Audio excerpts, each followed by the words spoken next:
Assalamualaikum warahmatullahi wabarakatuh. Kita dari kelompok 5 kelas Ki P2 akan mempresentasikan perusahaan agribisnis bibit unggul Nusantara. Sebelumnya, saya akan memperkenalkan diri. Nama saya Mira Melinda dengan nomor NIM J14102311038. Kemudian ada teman saya yang bernama Saya Pramita Yumiranti dengan NIM J14 10 23 10 85. Saya Rintan Pratiwi Suryanti dengan NIM J14 1023 1009. Zanur Latifah dengan NIM J1410231057. Saya Ulfa Widainka J1410231021. Oke. Next slide. Nah, sebelumnya di sini kami akan memperkenalkan produk yang telah kami buat, yaitu produk dengan nama bibit tanaman unggul Nusantara. Jadi ini tuh bibit tanaman buah-buahan yang dihasilkan dari perbanyakan secara vegetatif atau cangkok, ekolasi, stek, sambung, tempel, susuan. Kemudian tentunya sumber bibit berasal dari pohon induk yang telah menghasilkan dan telah terverifikasi oleh Dinas Pertanian.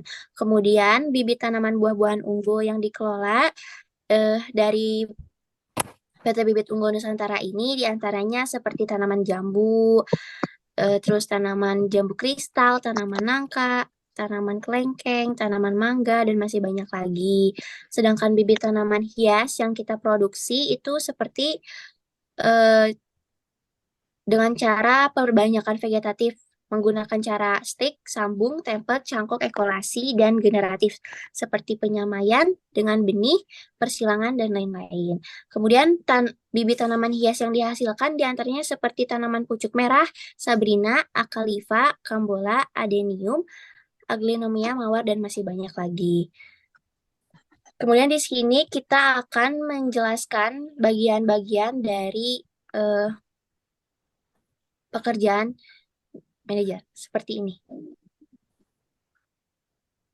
Yang pertama itu ada technical skill, menyusun strategi bisnis, melakukan evaluasi perusahaan. Yang kedua, yaitu ada human skill.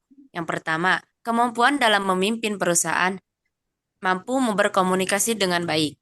Dan yang ketiga, conceptual skill.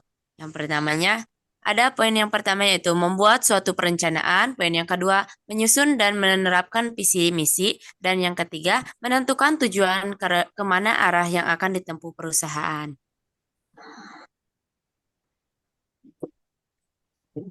Selanjutnya di sini ada tentang manajer pemasaran. Di manajer pemasaran, technical skill mempunyai yang harus dimiliki yaitu menggunakan program komputer dan akuntansi. Yang kedua, humanity skill yang harus dimiliki yaitu kemampuan konsepsional, keterampilan berkomunikasi, dan juga skill kepemimpinan. Yang ketiga, ada conceptual skill yang harus dimiliki yaitu harus memiliki keterampilan untuk membuat konsep, ide, dan gagasan demi kemajuan organisasi. Selanjutnya ada bagian manajer produksi. Technical skill yang harus dimiliki yaitu yang pertama menentukan prioritas, yang kedua membuat prototype, yang ketiga menganalisis, yang keempat pengumpulan data, dan yang terakhir coding. Dan yang kedua ada human skill yang harus dimiliki yaitu mampu mendengar dengan baik keinginan klien, yang kedua keterampilan komunikasi dengan tim maupun klien, yang ketiga pemikiran terbuka, dan yang keempat jiwa leadership atau kepemimpinan. Yang terakhir ada conceptual skill yang harus dimiliki. Yang pertama, bisa merencanakan dan memiliki pemikiran strategis. Yang kedua, kreatif dan inovatif. Dan yang terakhir, sanggup menuntaskan suatu masalah. Kemudian ada beberapa skill yang harus dimiliki oleh seorang supervisor produksi. Yang pertama itu ada technical skill yang dimana mengkoordinasikan rotasi pekerjaan dan lintas pelatihan jika dibutuhkan, lalu memberikan laporan dan update kegiatan kepada pihak manajemen perusahaan. Yang ketiga, memantau keselamatan pekerja untuk memastikan bahwa mereka mengikuti protokol keselamatan standar. Yang terakhir, penting bagi supervisor untuk melakukan joint visit dengan salesman atau baru maupun lama. untuk lebih mengetahui kondisi pasar maupun kemampuan bawahan.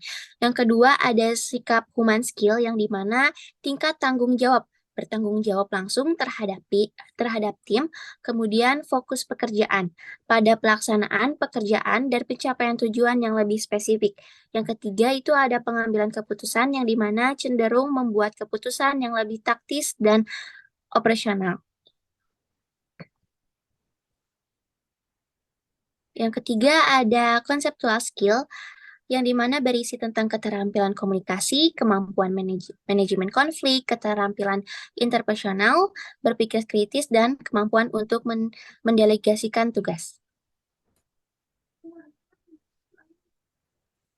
Kemudian ada operator mesin, technical skill.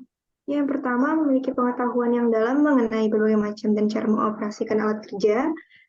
Dan yang keahlian memahami bekerja dengan standar keselamatan, keamanan, dan kesehatan dalam bekerja.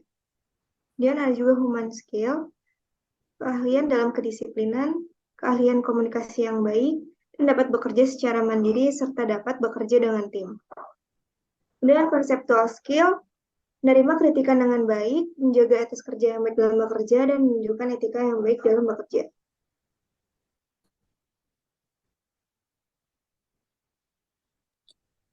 Oke, mungkin cukup sekian yang telah kami sampaikan dari awal sampai akhir. Semoga dapat dimengerti dan terima kasih. Wassalamualaikum warahmatullahi wabarakatuh.